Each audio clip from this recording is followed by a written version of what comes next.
Yes, people, welcome to match preview time. Albert JTV, London Derby, North London Derby. But before we get into it, people, let's hit the intro.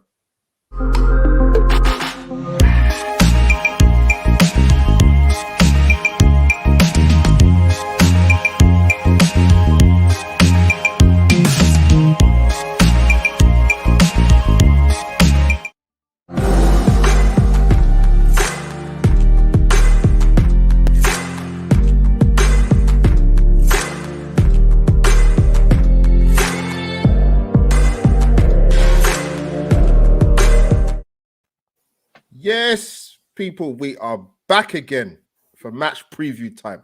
Not just any old match preview. There's a small game in town on Sunday afternoon. Let me whisper it slowly. North London Derby. Arsenal versus Tottenham. People, smash the like button. Apologies for the slightly late arrival. We still have one more guest coming on. As you can see, I must admit, I said to the guys before I went live that trying to organize this show has got a bit differently from how I started it, because I was meant to get some Tottenham representation on, but due to unforeseen circumstances, it didn't happen. But you know what? We're going to play them again later on in the season, so I'm sure we will kick off something. Let's go to the chat quickly before I introduce my fantastic panel. She's in there already. She says she's ready. Holly, belated happy birthday. My Tottenham wife, even though I can't stand you, but I love you at the same time. Belated happy birthday for yesterday, and get better soon, and we will kick off something, I'm sure, at some point. So much love to you. There you go. El Dedico, North London Derby. Sentiment FC, the best one line is probably in YouTube chat history. Probably just before Russ Morgan. Imperative views, of course, Arsenal. My boy, JC's in the chat. Go on, my boy. Brother from day one who stuck around. Yes, of course, Holly. I'm sure we'll mention you, even though you're not in the stream, we'll mention you. Good evening, good evening. But further ado, people, like I said, smash the like button, subscribe to the channel, and my amazing guest, his Twitter handles is going along the bottom of the screen. But you know what? Let me introduce them still. First, I'm going to start with the Ronaldo from Penzance, footballing genius. I was gutted I couldn't meet up with Lottie and G at the game on Wednesday, but you know what? Work commitments, unfortunately. But G, welcome to the channel. Welcome to match preview time. We're playing them lot down the road. Pleased to see you. How you been? Yeah, I'm really good, thanks. Had a really great week, so I'm still buzzing off it. And yeah, thanks for having me back on. It's going to be awesome. Of course, I'm going to have you back on. It's fantastic. Of course, I have to have you back on. But no, it's great to get you on, man. And of course, one of the best strikers I've seen in Arsenal's history, YouTube royalty. My sister for the northwest of London. Lottie, you related to Francesco Totti. How you been, Lottie? How you been? Great to get you on again. Yeah, I'm all right, Albs. I've been good. I mean, I'm catching up from Wednesday night. Yeah. Met this fabulous person above me that way. What a picture, people. So as you would have seen. Pretty awesome. Yeah. We had awesome seats. We could see each other from when we were sitting in the West End and the North Bank, because Georgina was down the front. I was in the second row. We were going like this across the stadium. Yeah. So I had a good night. I had a really good night. There's lots of people to catch up with. But yeah, no, it's nice to be back here in one of my favourite channels. So thank you for having me back. Oh, you are too kind, Lottie. Too kind. But no, yes, an amazing picture you two at the when you met up yesterday. The social media was lacking that tenfold. But people, Sentiment FC, thank you for my amazing panel. I've got one more person coming. RJ has messaged me. I will bring him in a second if I can. Give me 2 seconds, people. The camera is playing up, but all you need to do is hear his voice anyway. Let me bring him in. RJ, can you hear me? He's laughing. Can you guys hear me? Can you hear me? Yeah. Yes. Yeah, I can hear you guys. Can you hear me? Yeah. Ryan, before you speak, bro, let me welcome the prince of YouTube has arrived in the house. The man's been loyal since day one, since I've known this guy. But no, Ryan, respect you for coming on, my bro. And how you been, man? I've been alive. Yeah. Just like everyone else. No, it's actually I'm good. Yeah. Now, sorry? It's great to get you free on, actually, because you obviously went to the game on Wednesday. It was quite funny to watch quite a few watch-alongs knowing that the game actually wasn't screened. So that must have been very entertaining live stream. But you know what? Respect to the Gunners, right? Because obviously it got wind that the game wasn't being televised, and there was a lot of furious Arsenal fans. In my WhatsApp group chats and social media. But yeah, respect to the Gooners who actually went and streamed the game live. So respect to you, man. Our fan base is not the best at times in terms of being completely fractious, but you did a good thing the other night. You did a very good thing. So much plaudits to you. Virtual waves in the chat. But yeah, let's get into it, man. North London derby. Interesting fortunes for both sides. Arsenal back-to-back 1-0 wins in terms of league performances. Tottenham back-to-back defeats. Holly, I know you're in the chat, so I'll try and keep this as nice as I can, but it might be a little bit difficult. Back-to-back 3-0 defeats for Tottenham. We moved into North London derby. I saw an interesting tweet from somebody. I think it's a tweet or the social media post where he said that I want to get you guys' thoughts quickly on it. Actually, he said that the person said, shall I say, that this is the North London derby that they're not really too bothered about, basically, which I found a bit strange considering sort of the last few games and going into it. So yeah, I'm going to come to RJ first, actually. Not so much about the comment, but more to kind of touch on yesterday, really. I know it's quite a strong team from what I could kind of see. I don't know if you guys might agree or not. How was Arsenal's? Because obviously I didn't see the game because it wasn't televised. But so you guys are at the game, obviously. RJ, I want to kick off with you. Performance and standout players for you, or anybody that might have a chance possibly of making the team Sunday? I mean, performance. I'm not gonna lie. I wasn't as pleased seeing some people have. There were a few worries. I felt the passing was a bit warped. I don't know. I just didn't really feel there was much improvement what I've seen online. A lot of people kind of like get a little bit carried away. I thought, there's still major work to be done here. Yeah. Standout performance for me, probably Tavares. I thought Partey did all right for the time he was on the pitch, and it's just those two. To be honest, with Smith Rowe, I expected what Xhaka coming on. I expected what I expected, but everyone else, I don't know. I wasn't really impressed with anyone else, but then just Partey and Tavares. If I'm being honest, then I'm sorry, that's just me. No. I'm glad. Look at it, the way the show's kind of worked out. It's kind of good to get you guys on because obviously I was going to touch on the Wimbledon game, but it's good to get your thoughts because, like I said, unless you was at the game, you wouldn't have a clue what the game was like in terms of how Arsenal performed and the starting lineup, and you actually possibly impressed or didn't impress, should I say? Lottie, sort of bringing that to you. What was your thoughts? But also as well to add to that, what was your initial thoughts? Not what you thought afterwards, but your initial thoughts when you saw Thomas Partey was starting. First thought was, please don't put him on for the full time. We need him for Sunday. We need him in the middle of the park. Well, he got his minutes and he was taken off. I was happy with that. I'll be honest with you. Up till we got the penalty. After that, it got a bit boring until Bukayo Saka came on, and then he was the game changer for me. But as Ryan said, Tavares was incredible. Like the kid can move. I've never seen anyone put so many shifts in terms of covering short distances. Like literally at one point I actually timed him. It takes him 0.4 seconds to get from the halfway line down to the box. And like I thought the images on my blog were made up. And literally next time anybody else that watches him, time it and you'll see how quick that kid is. He can shift. But, you can see that. Yeah, no, definitely. But yeah, up until Bukayo Saka came on, it was boring after the penalty.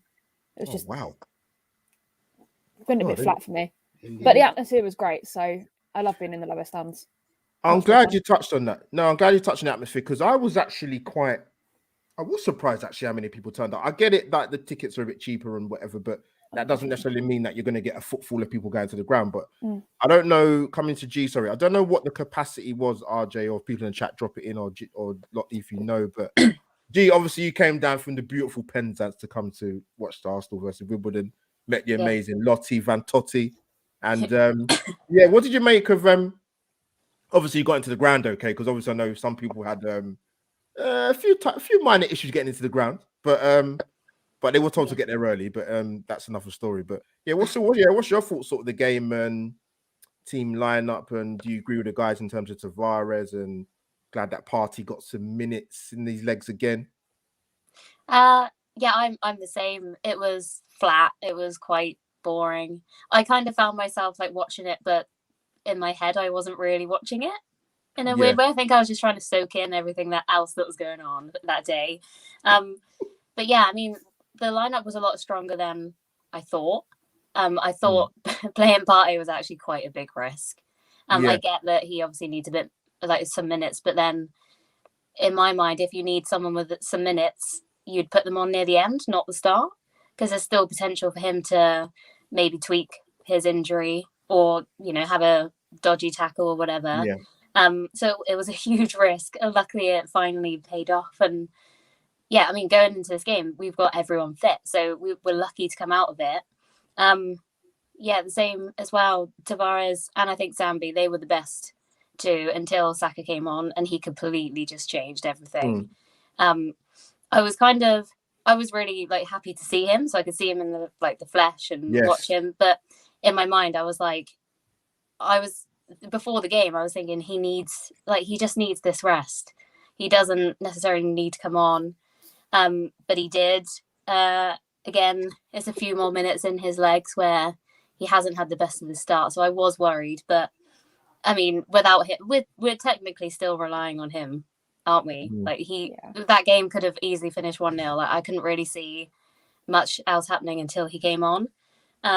So positive, maybe to get some more minutes in his legs, and he was involved in one of the goals, I think. But yeah, apart from that, it was a well-deserved win for sure, but it was a bit ropey at some stages. God, yeah. I mean, listen, it was. I mean, from the team that lineup that I saw, I thought it was quite a strong team. When I heard Partey was in the team, I saw obviously some fans, not a lot to be fair, that went into meltdown. But when I sort of detached myself away from social media for 10 minutes, I get why Partey got more minutes in his leg, because obviously he came on as a sub against Norwich in the latter stages of the second half. He got 75 minutes against Burnley, and then he obviously got the game in midweek with another 70 minutes. So it's a tough one with him because, as you guys will know, he's had a kind of a faultless injury record before he came to Arsenal. But I generally don't know what's happened. I genuinely don't know what's happened. And unfortunately, he's not the first player that's happened to who's come to Arsenal and seems to have picked up X amount of injuries. But yeah, so we win the game 3-0 into the next round against Leeds, which hopefully I will be going to. But we've got a small matter of a certain game on Sunday against the other half of North London, Stemlock down the road. I could have used some stronger words, but I won't go too strong. I don't want to make Holly more even ill than she has to be. But no, RJ, I'm gonna come to you, mate. So Tottenham's record at the Emirates isn't particularly very good. I was actually there at the last game they won at the Emirates in the cup, should I say, in 2018, when I think Dele Alli scored and Harry Kane scored. But yeah, in terms of league performance, 10 years, 2010. Even as bad as Arsenal been in recent years, our record against Spurs is pretty decent at home. So yeah, RJ, in terms of I sort of want to come at it looking at certain individuals in the team. And I sort of want to bring up Saka towards you, my friend. I guess the first part of the question is, do you start him on Sunday? And there's a reason why I asked that. And do you think what you saw of Lacazette partly against Wimbledon, would you be tempted to bring in Lacazette? So sort of Saka and Lacazette to concentrate on, man. All right. So regarding Saka, I have thought about this, and I've been hearing a lot of people bring this up. The question: should we play him? Should we not? Because his form just hasn't really been great. Let's be real. It's tough because this actually kind of goes into the Lacazette question as well. For me, when I put my preview out, I started him, but like you, Albert, if I start him, I'm putting on the right because I think at this point in time, where you look at the flanks, the players that we have, Pepe, as you know, frustrates the life out of me. But I think I need to put him on the other side to just. I need him on the left. Martinelli, I think he needs to come on, get some minutes. And I'm not really a big fan of Aubameyang on the left. And it goes into Lacazette. I don't think people might kill me for this, but I don't really care. I'll still be alive and watching the game. But I think personally, I just don't think he done enough in that Wimbledon game either to say, oh yeah, let's start him, because it's kind of like, okay, remember West Ham United the other day, and they bring on Noble because he's the best penalty taker within the last 9 minutes, and look what happened with that. Yeah, I think Moyes regrets that. Yeah. Oh yeah, I'm sure he does. Yeah, but he didn't regret it in the cup game. But my thing is with Lacazette, it's still not enough. Maybe bring him on during the game if it's not great. But I'm sticking with RJ, quickly, just to cut in. I'm going to bring you back in, but I'm going to bring in Lottie afterwards. The reason in terms of being devil's advocate to pose that question to you about Lacazette is his record, although in terms of his goal scoring record at Arsenal, I think could be better personally for the chances he misses. His record against the big six, in inverted commas, is actually brilliant, to be honest. I think he scored against all of them. But that's why I posed the question. But do you still feel the same in terms of you wouldn't bring him in? Yeah, I still feel the same. I still feel the same. I just think, yeah, I mean, don't get me wrong. I do look at that record and I think it's useful. Don't get it twisted. But the way he's been, she needs to be quiet. Sorry, Holly. Holly's funny. I saw that. Right, it was her birthday yesterday, so she's still a bit happy. It's all right. I'll let you off. But yeah, I'm sticking with Aubameyang. I'll bring on Lacazette later. I will do that though. Yeah, I think it's crucial we do bring him on, but it's just not. I just don't think he's fit enough to go in 90 minutes and then bring Aubameyang. It's still like Aubameyang on the flanks. That's just how I feel. If I had to make the sacrifice, it has to be Lacazette. But yeah. No, fair play, man. Now, before I bring Lottie in, let me throw my little 2 pennies worth in before I bring my amazing guests. The problem we've got is, for example, I've mentioned it before. If you play for example, the 4-2-3-1 formation, I've always said you can't play Lacazette and Aubameyang in that format. Definitely not in that formation. I wouldn't play Aubameyang on the left. I wouldn't play Lacazette down the middle. But then we're not going to play 2 strikers up front. We've never played that way for as long as I can remember. Most teams don't play 2 up front, to be honest, unless you're Burnley and you play Wood and Barnes. But it's a difficult one because I don't think it works well with both of them in the team. But obviously, Lacazette is a better all-round striker in terms of playing that formation because he's able to bring the other creative players into the game. Aubameyang hasn't got that, but he's a better finisher. But I think it's too late, probably, in their careers at Arsenal for them to play as a 2. It's not going to happen, and I don't think Arteta's that flexible, or he's too rigid, shall I say, in his system how he plays. But yeah, Lottie, sort of coming to you. Sort of the same question, but Aubameyang's obviously definitely going to start unless something unbelievably happens in the next 48 hours. Are you in favour of having both of them in the team, or is it one or the other, or how do you see it? No, it's definitely one or the other. They have they're best friends off the pitch, and there's no relationship on the pitch. It's like playing with 2 total strangers. Like, they're hanging out all the time. You see all the photographs all over social media when they're doing stuff together, and then on the pitch they don't know each other. It's just there's no sense in it. They play completely different. It's either one or the other. And I think for Sunday, for me, I would be starting be on the right, and then put in Laka through the middle, and then maybe swap Laka and Aubameyang round at some point. I just find Aubameyang's a bit more effective off the bench more recently. It's you know what? I'm glad you back because I'm gonna bring G in now with Aubameyang, right? I get the whole thing of the whole phrase of credit in the bank. I think probably I look through the squad. He's probably the only player I would possibly apply that to. But even I'm kind of at the last point of when does it get to the point when people turn around and say, you know what? It's not the system. It's not the team. It's not the so-called lack of creativity, because there were a lot of chances in games last season where not just Aubameyang, where the strikers played, they missed a hatful of chances, a hatful, even with lack of creativity. Do you think we're still a way away from the point of, like I said, it's not the system? Maybe his heart's not in it, Arsenal. No, the thing is, you can see straight off the players who have got their heart in it and who haven't. And Aubameyang hasn't had his in it for a while. I mean, he's got his paycheck; he don't care. Sometimes I just sit there and think, like, you're not putting any effort in. You're just here for your paycheck. I'm not going to lie. Yeah. That's the reason. So, GG, I'm going to bring you in. Yeah, what's your sort of thoughts? Because I think to myself, look, okay, he's had a great goal scoring career. He's not even just at Arsenal in his career, full stop.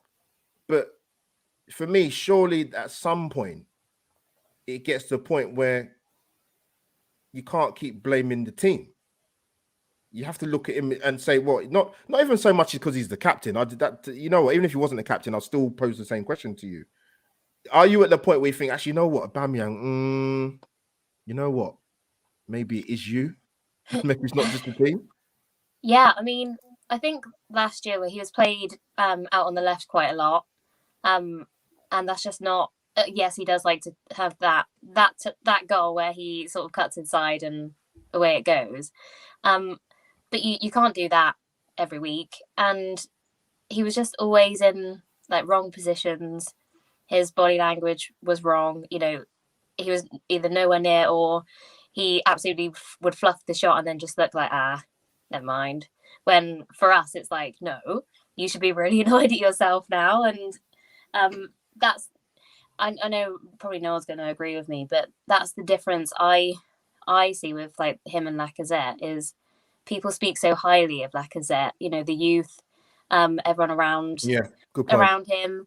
I see him more, I wouldn't pick him as my captain, but I see his qualities more on the pitch of captain material, because whenever the camera's on him, and obviously I have to say camera because I can't see it as such, but when it goes to him, he's always like shouting and screaming. I mean, he scored against Wimbledon the other day, and he wasn't just like, yeah, cool. He was like, you could tell, like he was screaming and he was like so happy to have scored and got us winning. So I see better qualities in him than I do Aubameyang. I think for the weekend, obviously Aubameyang is going to start. He technically should be, but I think he should be stubborn and make a change real quick if things aren't going his way, because when it's not his day, it's just not his day. And he doesn't come across to me as he could still make things happen when he's in that sort of mood.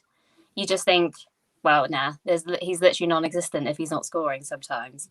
And in that point, if that was to happen, I would rather just hook him and put Lacazette on because, well, like you say, he's got a great record and he just loves a North London derby goal.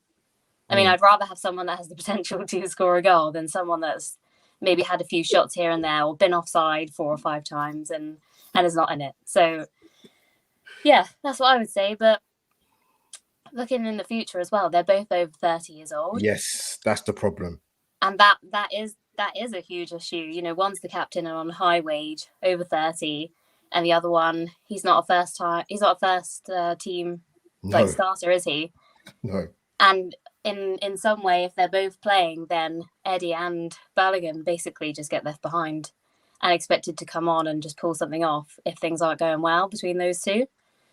So, yeah, I think definitely in the summer something's going to sort of happen. But for now, especially Sunday, I would say start with Aubameyang because he's in a bit of good form. He's looked hungrier more than last year, but if things don't go to plan, I would definitely hook him. And I'll take the hate. Yeah. I mean, yeah. I hope he look a little bit more hungry than last season because, I thought I'd just pose that question. Big up to people in the chat. Trev, my guy, love you, Trev. Guns and yellow ribbons. Thank you, Trev. Anthony in the chat. Holly in the chat. Obviously, Normski's in the chat. JC's in the chat. There's loads of people in the chat. People just chatting away. But smash the like button, like I say. And follow my esteemed guests on their Twitter handles, as you can see, displayed on the screen. And also, just not to forget, of course, audio listeners, this will go on my Spotify and Anchor. So don't think I've forgotten about you because I haven't. But yeah, the Aubameyang one, I just think it depends. I know people will go, it's only 4 or 5 games into the season, he's got an unbelievable goal scoring record, and he's dug us out of a hole, and leading goal scorer, 2 out of the first, I think, 3 seasons or something like that. But sometimes you do have to look at it a bit deeper and say, you know what? Is it the lack of chances? Is it the team? Is it they're not creating enough for him, or is it just him? And I think that's a legitimate question to ask, because listen, I'm not, like I said, G, you mentioned it about body language. I'm not no body language expert, but I watch him play sometimes up front, and I just think you're just not at the races. And I think that over a number of different games. So yeah, you know what? Hopefully it'll turn up on time come Sunday for this derby, because that will be an issue. Yeah. But yeah, so RJ, coming back to you, my friend. Sort of kind of not just obviously coming into the North London derby, but what you've made of the first 4 or 5 games of the season. It's probably quite a loaded question to ask you, because I'm going to ask the 2 ladies as well. What is still missing for you? What sticks out like a sore thumb? Shaq can still be in that. No, I'm joking. If I'm honest, yeah. Well, that's part of it, but that's part of it. It's just that is a big part of it. But I still feel like there's quite a few things, to be honest. But I'll just bullet point them. I'm not going to go too deep. I want the ladies to have their time as well. I still think there's leadership issues there. I still think there's players that fail to take responsibility out there. A style of play, I think we've all echoed that for a very long time now. And just, I don't know. Ryan, I just still feel like... Ryan, sorry for cutting. I'm going to bring you back in. Can you see a style of play in the 20+ months? Do what I mean? Yeah. Talk to you, Gamma. Oh, sorry, bro. Nah, I don't. Honestly, there's times I see when people say bits and spurts, I see something, but it's not consistent. Then we switch it up, and it's like, I don't get it. When he first came in, I saw a little something, and I thought, okay, maybe we're just lacking a few players here and there, But since then, he's just switched it up. And it's like, no, we're doing this now. And it's like, what are we doing? I don't get it. Even the other day, I was struggling. Please, just give me 5 minutes. Anyways. You know what? This girl telling me she's feeling well, you seem like you're on fine form. Trust me, but go on, RJ. Go ahead. Oh my goodness. Look, I just don't. Totally threw me off here. I just don't know what to expect. Even the game the other day, it was just, like you guys said, it was just flat. I didn't see any real quick passing penetration. It was just like here and there. So this is why I'm a little like clueless to even think what to expect going forward in the rest of the season. No, RJ, good points, man. No, it's not an easy question. Some Arsenal fans, it's a very easy question to answer, to be honest. But Lottie, coming to you, sort of the same thing. Like, what's missing for you? And let me give you a bit of context. And sorry, G might probably want to think about what she's going to say as well. But I was at the Norwich game, and I echo what you guys say. in terms of what you saw yesterday. It's just I don't know. For example, when I talk about the sort of Saka and the Pepe thing, right? I don't know what if the players are allowed to have any thought process of having in-game management. Yes, Arteta can bark up and down the touchline as much as he wants, but players on the pitch, like Ryan talks about in terms of leadership, are the players encouraged? Are they allowed to have some sort of in-game management? Or a perfect example for me, like I said, with the Pepe and Saka thing, right? Mm-hmm. It to me, it's bleeding obvious, and Arteta's been here long enough. Play Saka on the right. If you watch a highlight reel of Saka in the last 2 years, right? If I'm not so much a betting man, but if I was, if you look at highlights reel of Saka's performances in terms of assists and goals, they do come from the right hand side. I don't understand what Arteta doesn't see. So why can't the players? Why can't Pepe and Saka get together and say, you know what? We're not getting a tune out of the fullbacks for Norwich or for Burnley. Let's just switch for 10 minutes. Let's change the point of attack. I don't think they're allowed to do that. Because go on, come in, Lottie. Go on. You know, he's a complete control freak. I mean, obviously, when the play was all down the clock end, I was looking. He was in my line of vision, so I was only a block away, and he's standing there, and I'm thinking, what? He's a complete control freak. He's distracting people, and they don't ignore him. Like they need to, like, I hate to say it, is grow a pair and make their own decisions. Yeah, but he's an absolute control freak. I get that impression. Yeah, like literally, if you ever sit by him and you can see him in your line of sight, just watch him. He's sitting there with the hand signals and everything. It's madness. But yeah, I don't understand why they won't make their own decisions. They can. I don't understand why they won't switch it. They're allowed to. I mean, well, Arteta's not on the pitch. What's the best they can do? If they get a goal out of it, he's not going to complain. Yeah. Am I wrong? No, they won't. And as for the Bukayo Saka conversation, we had that conversation yesterday or the day before. Yeah. I don't understand it. Just put him on the right and be done with it. Yeah. I don't get it. Like, people moaning about his finishing and he's like and whatnot. He's a kid. Yes, he's a kid. He's just turned 20, but he plays better on the right than he does the left. End of story. Yeah. No, well said. G, let me bring in sort of the same question. Like for you, what is missing? I would say personally, and people might argue and go, "Oh yeah, you know what?" But he's he's got his players, and are you a bit more encouraged with the last couple of starting lineups, for example, i.e. Burnley and Norwich? Or are you still thinking, yeah, I like the lineups, but actually the performances are still the same?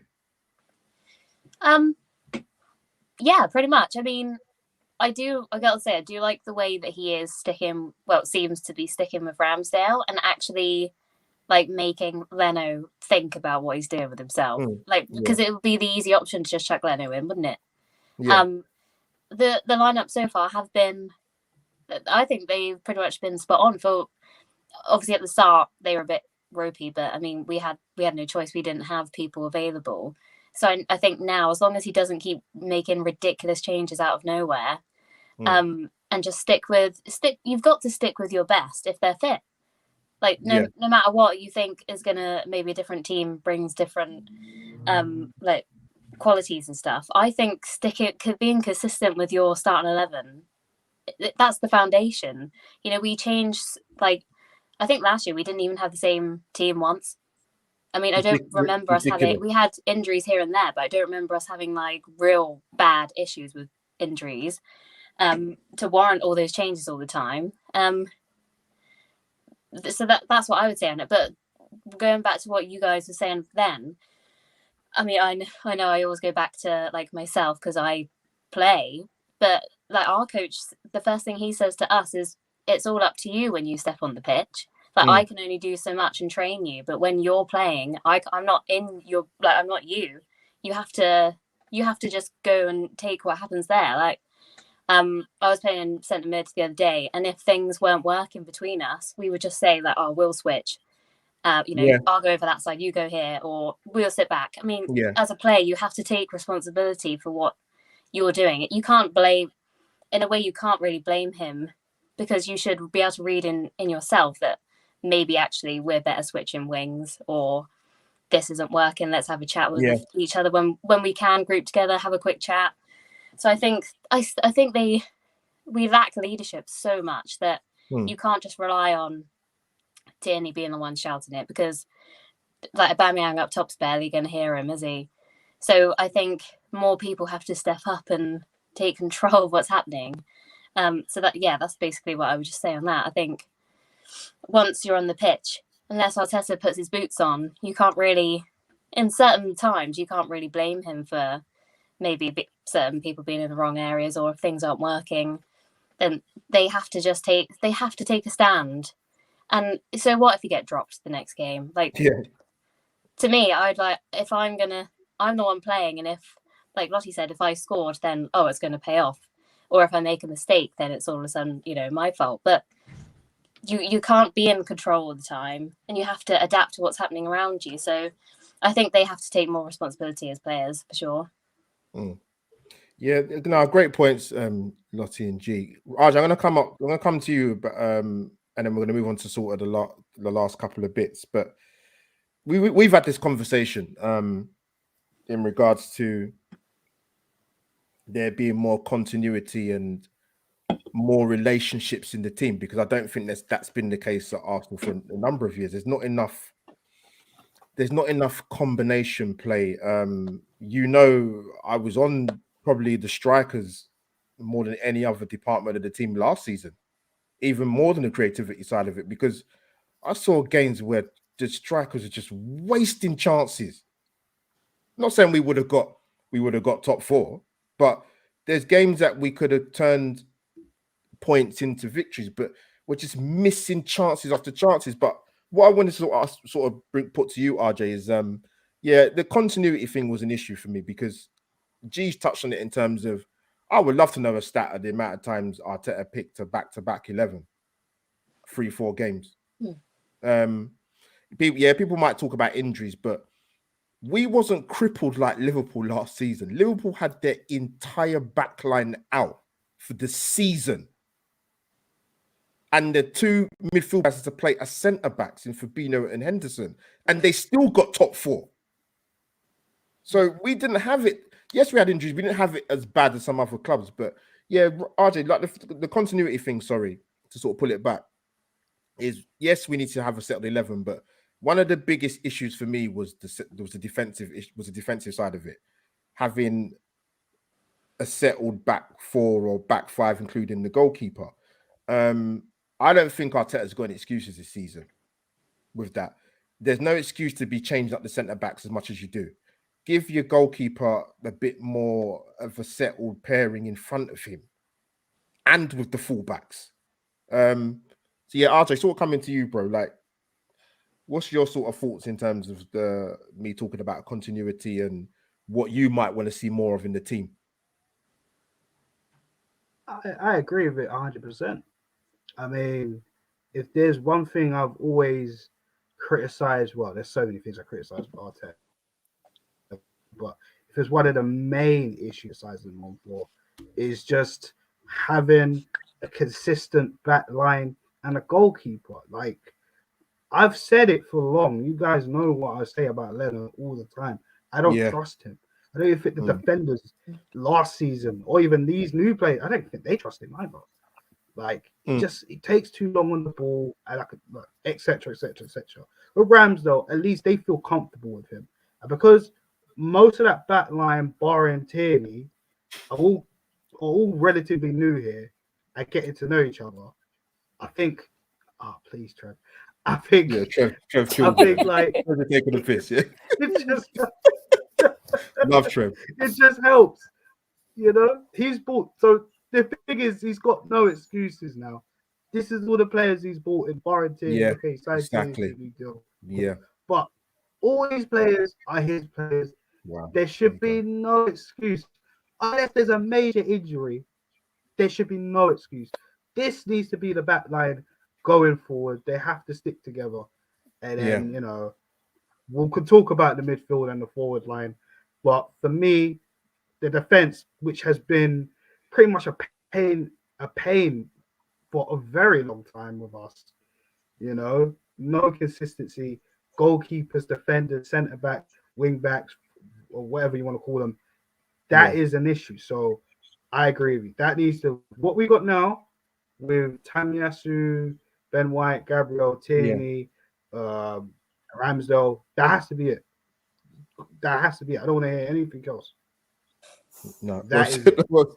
Well said.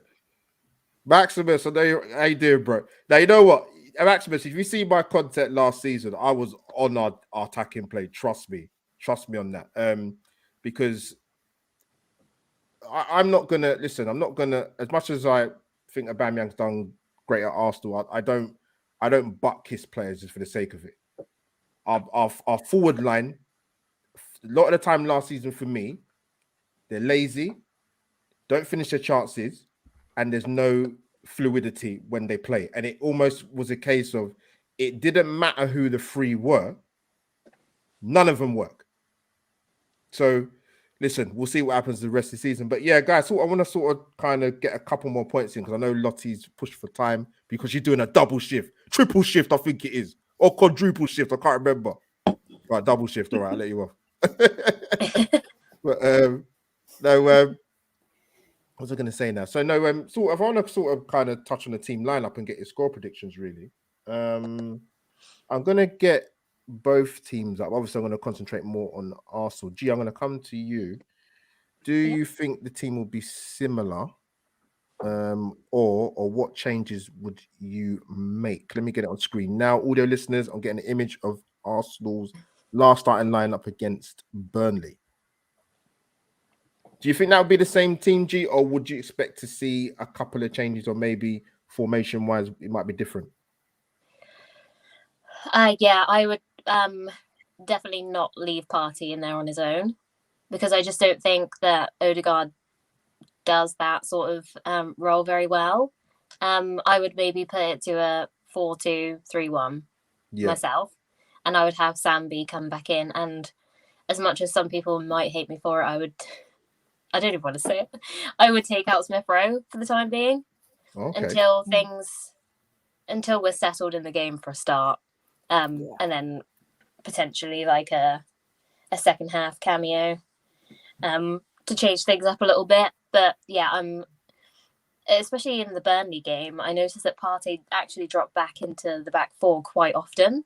Like he was really deep. In a way good because we were obviously with set pieces and stuff. That extra man I think helped us keep the clean sheet. But for this type of game, I just don't think. I think I just leaving him like that on his own, especially when he's not 100% fit as well. I just think that's a little bit too risky. But yeah, that's the only change I would really make. I'm happy with the back four, the goalkeeper, and like I said earlier, Aubameyang up top to start for me. So yeah, that would be it for me. Well said. No, thank you, G. Lottie, I'm going to come to you because I don't know how long you've got, but yeah, what's your sort of thoughts in terms of, do you see a different team to the one against Burnley on Sunday, or is that kind of what you might think you'll see? Do you know what? That's what I had up from my team when I was initially asked to sort something out for Cannon Chatter, but the only difference was I had Lacazette up top. Okay. But I'm looking at that now, and I think I do the exact same changes as G. But again, no Aubameyang, start Lacazette because of his record against the Big Six. Yeah. I mean, he loves the goal in the North London derby. We know that. Oh yeah. Yeah. We know that. So it has to be him. Okay, cool. Right, RJ, my boy, what are you saying, man? What are you saying about the team? Any changes you make? Anything different from the Burnley team, or a couple of tweaks here and there? What's your thoughts, bro? I think Jesus said it perfectly, man. I do exactly what she said. I take Smith Rowe out, bring him on later. You know what I mean? Provide us that energy because there is times, even when the Burnley game, I noticed Odegaard kind of went a little bit missing, which I know a lot of people were kind of slaughtering him for, and it is what it is. But just take him off, bring on, put on Smith Rowe, provide that energy. Sambi has to be there. I don't want to see Granit at all. If I want to see Granite, he sits in the stands, as far as I'm concerned, with a ticket. But anyway, go on, bro. That's it, really. Okay. No, you know what? Yeah, no, thank you. No, I'm gonna get your score predictions. We're gonna wrap it up, guys. But no, Arteta's got to be careful because he is playing Russian roulette if he brings this guy back in on Sunday. I generally would be very, very shocked if he brings him back in. I would be shocked. Listen, play Sambi if you have to play him. Give him 50 minutes, but don't. The Xhaka thing, Arteta doesn't help himself a lot of the time. That's the issue. Sometimes I don't even think it's inexperience. I just think it's just bloody-minded stubbornness and stupidness that puts himself in the positions that he does. But people, we're gonna get score predictions. I'm gonna go last actually, because it's my channel. RJ, I'm gonna cut to you quickly. Oh, great. What's your thoughts? Okay, mate? I'm gonna be very honest here. Look at it. Both teams, we're on back-to-back wins. They're on back-to-back losses, which makes me smile. But I generally feel like it will draw. I generally feel that we'll draw. Everything just says to me, yeah. I hate to agree with Holly. I generally think it's gonna be 1-1. I hate that. It's bugging me all bloody stream. But yeah, you got 1-1. You got 1-1. 1-1, yeah. Okay, I just think it's too much. Mm-hmm. Yeah, so I'm looking for. I'm not people can say because I'm going to the game. It's not just because of that, but I am looking forward to going to it. I've been to a few North London derbies, luckily, and yeah, hotbed atmosphere, man. Lottie, gonna come to you. What's your thoughts? What's your gut feeling? This is going to come and bite me. I know Holly's going to be tweeting me if this goes wrong, but I'm saying 2-0 Arsenal. I'm going. I'm sitting next to the away fans. Bring it on. I'm just ready for this game. Go on, FtFt. Go on. Holly's going to come and get me after this. G, my lovely lady from Penzance. What's your thoughts? You know what? I'm going to go 3-1 Arsenal. Wow. Yes. Wow. You know? Oh, just I love that. Yeah, that is positive. Let's go for it. No, well said. Yeah, I'm gonna go for. It was kind of what came to my head kind of straight away, probably a few days ago. I think Arsenal will sneak it 2-1 because I can't see us keeping a clean sheet because that bloody Harry Kane's probably going to score a penalty. With VAR review. Albert, it's okay. There's no squad from Mustafi today. It's all good. We should be fine. He's gone. We ain't got him. We're good. It'd be interesting.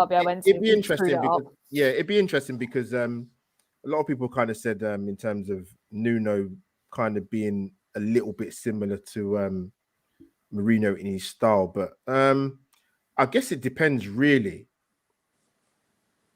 because Arsenal will probably have more possession, but if Tottenham want to come out and play out on the front foot, it'd be interesting. I'll be honest, I don't know how it's going to go tactically, but Albert, I'll be honest with you. As long as we don't see 34, I think we'll be absolutely fine. He is number one in the bookies to get a red card. Can you believe that already? And it's his first game back. Want him. I want him in the stands. Someone wants to go kidnap him. Please do. Yeah, Holly. If you don't want him near that game. Yeah, Holly. You're in the chat, so I can see you. If you think Tottenham are going to get their first win at the Emirates in 10 years, I believe, in the Premier League, you got another thing coming. So you sit there and you get better soon. I hope you don't get too better too soon, but it's all right. Much love to you anyway. But people, that is the show. We are done. Thank you to my amazing panel, my bro RJ, Lottie Van Totti, and Penzance from the streets. G, guys, I'm going to start with G first. Where can the guys find you? Obviously, you are podcasting now as well. So tell people where they can find you. Yeah. So I do the North Bank Summit with a couple of others. I'm now a co-host sometimes.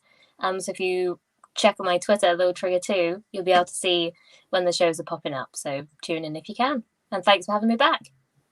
No, of course, you're always welcome to come back to the channel, of course. Lottie, much love to you. Amazing what you're doing on what you're going to mention to me now on the people watching the chat. Where can the guys find you? Well, if you want to come and join us in half an hour, we are live on Cannon Chat TV. Link is in my tweets. Obviously, it's come and follow me at Lottie with _B, 2 I's 2 T's, because someone beat me to it for the normal spelling. We're also doing a Tyrion reboot giveaway, and if you want to enter, there's still time. You've got till 9 o'clock. I know Albert's entered. I think Georgina, you've entered, haven't you? Ryan, Ryan, have you retweeted and joined in? Oh, I'm going to now. Yeah. We will be doing the draw live on the show, so you need to just make sure you read the image and literally follow the rules, otherwise you ain't gonna get it. No, well said. And RJ, my bro, we talk about many things, man. Life, politics, loads of things. But where can the people find you, my friend? Well, you can find me on Twitter at RJ Wills, and of course my YouTube channel, guys, Ryan Williams AFC. If you want to check out me, just saying it how it is. I might annoy you, I might piss you off, but guess what? I'm telling the truth. So check it out. People, there you have it. This is going out live on Facebook and YouTube as well.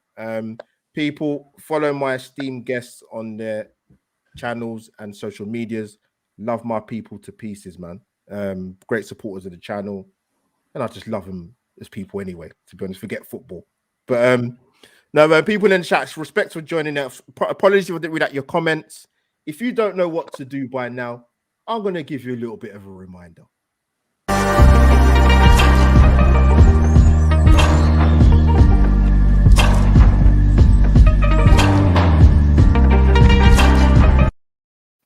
And there you have it, people. Serene music.